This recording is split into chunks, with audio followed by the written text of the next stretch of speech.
Assalamu alaikum dear students and welcome back to Bioinformatics with MK.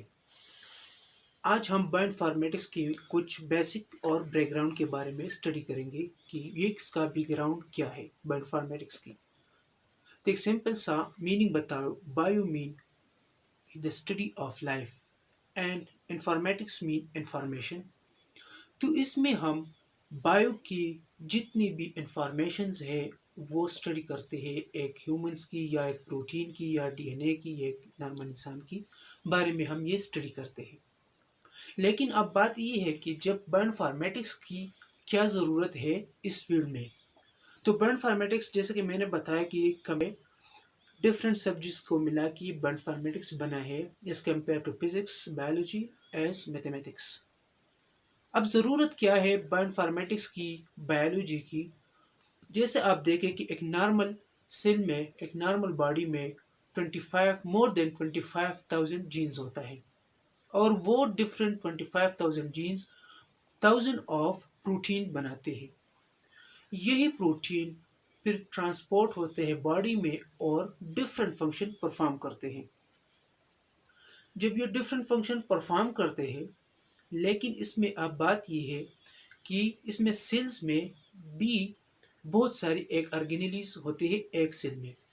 जब ये cell combine हो जाते हैं तो ये बनाते हैं ऑर्गेनेली।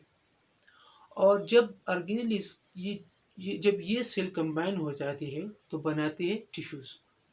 और बहुत सारे टिश्यूज जब कंबाइन हो जाते हैं तो वो बनाते हैं ऑर्गन। और इसी तरह हज़ारों लाखों सेल्स मिला के डिफरेंट ऑर्गन्स बनाती है और फिर अपना फंक्शन परफॉर्म करते हैं। Now experiment and biology.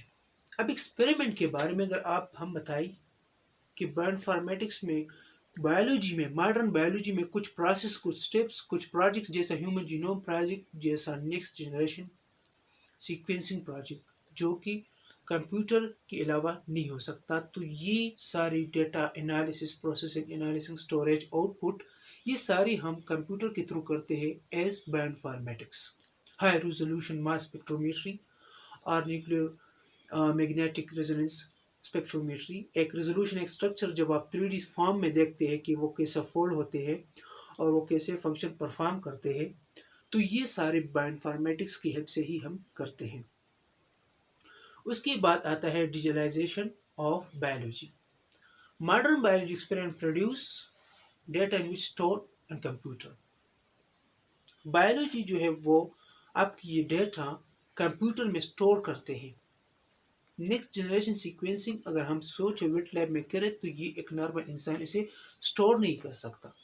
और फिर ये स्टोर के लिए हमें एक सुपर कंप्यूटर की ज़रूरत होती है ताकि ये डेटा को स्टोर कर सके। इसी तरह ये जब डेटा स्टोर होते हैं तो ये फिर हम जब भी चाहे रीड कर सकते हैं, जब भी चाहे इसमें चेंजेस कर सकते हैं। तो ये डेटा फिर हमें शो करता है सिंबल फॉर्म में, एक कैरेक्टर फॉर्म में, symbol, number, text, picture form में ये डेटा हमें स्टोर होते हैं। जब ये डेटा स्टोर होते हैं, अब मसला ये होता है कि जब कुछ साल पहले अगर आपने कुछ डेटा स्टोर किया है और अब फिर तो उसमें ये होता है कि आपकी वही डेटा वहीं पर पड़ा रहता है। लेकिन बीच में जितना न्यू रिसर्च आते होते हैं, जितना न्यू चेंजेस आते होते रहते हैं, वो आपकी उस डेटा में स्टोर नहीं होता। फिर हम बात करते हैं speed of data and growth.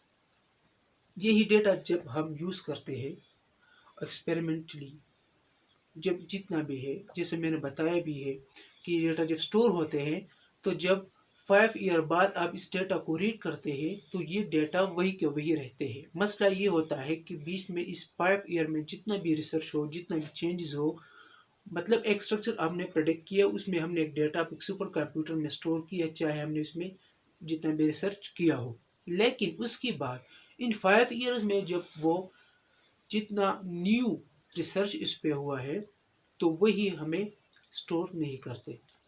तो ये सारा डेटा प्रोसेस के लिए, एनालाइज के लिए और फिर उसको प्रोड्यूस करने के लिए या उसको अंडरस्टैंड करने के लिए बहुत सारे स्टोरेज की ज़रूरत होती है और उसके लिए हमें ज़रूरत है कंप्यूटर की।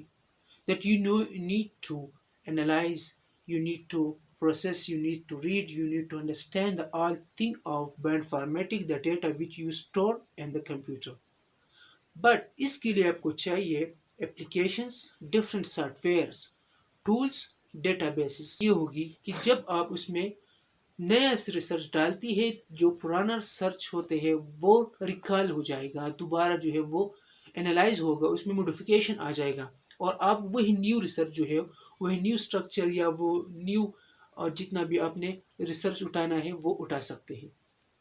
उसके बाद अगर हम बात करें कंक्लूजन की, तो कंक्लूजन में हम आपको बताएंगे कि इसमें हम दो बातें क्या करेंगे कि जितना भी डेटा होता है एक नॉर्मल इंसान की ब्रेन में स्टोर करना बहुत मुश्किल है। इसके लिए हमें एक सुपर पावर कंप्यूटर की ज़रूरत होती है ताकि उस डेटा को रिकॉल कर सके, जब हम चाहे वो उसे रीड कर सके, जब हम चाहे उसे प्रोसेस कर सके, जब हम चाहे उसे अंडरस्टैंड कर सके। तो ये कुछ बेसिक इंफॉर्मेटिक्स की स्किल्स थी, इसलिए हमें बायोइन्फॉर्मेटिक्स मॉडर्न बायोलॉजी के लिए ज़रूरत है ताकि उसे हमको स्टोर कर सके। तो डियर स्टूडेंट, उम्मीद करता हूँ कि आप लोग ये वीडियो अच्छा लगा होगा।